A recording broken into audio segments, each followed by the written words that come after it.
Human mipagawa si Cebu Governor Gwen Garcia og executive order, posible nang maggasugod ang mga domestic flights karong simanaha. Si Luan Mirondina adunay live update. May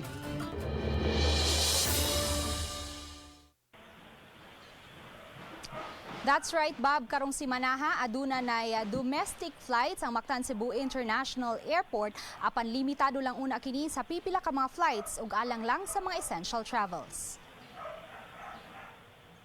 Sa Executive Order number 17-E ni Cebu Governor Gwen Garcia, nalatid ang mga protocols nga kinahanglang ipatuman sa airport alang sa mga domestic passengers nga moabot sa lalawigan sa Sugbo. Una, gikinahanglan nga ang mga domestic aircraft carriers adunay mga hand sanitizers o gubang mga disinfectants sa mga check-in counters.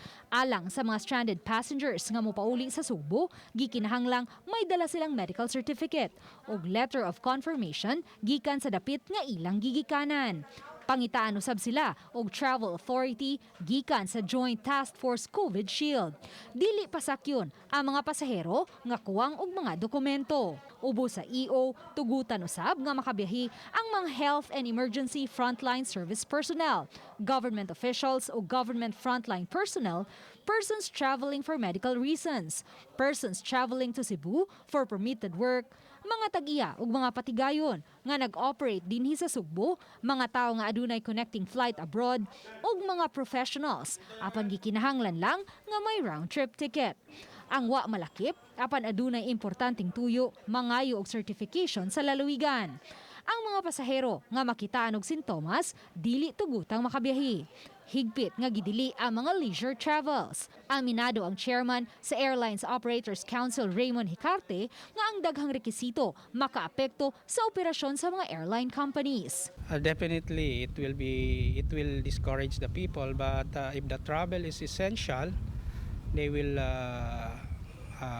do the requirements.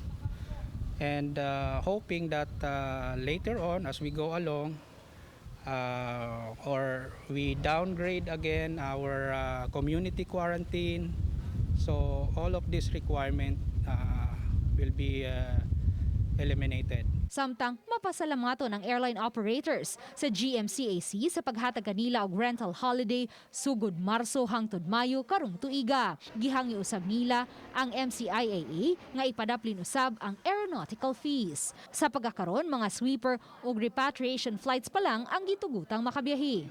Malaumon ang mga airline companies nga sa subling pagbalik na sa mga domestic flights, musunod na usab unta ang mga international flights aron usab subli nang makabangon ang panginabuhian sa mga empleyado ug matabangan usab ang ekonomiya sa Sugbo. If we cannot bring back international travel, we cannot help also the hotels, restaurants, and a lot of establishments that were closed. Bob, matod sa ating pamaba sa PAL nga sugod karong Biyernes, Hunyo 5, aduna na sila regular flights paingon dinhi sa Sugbo apan limitado lang una kini sa tag-usa ka flights matag adlaw. Samtang ang Cebu PAC wala pa gipahibaw nga insaktong petsa sa pagsugod sa ilahang operasyon dinhi sa Sugbo karong simanaha. Bob? thank you so much sa Luan Mirondina sa imong live report.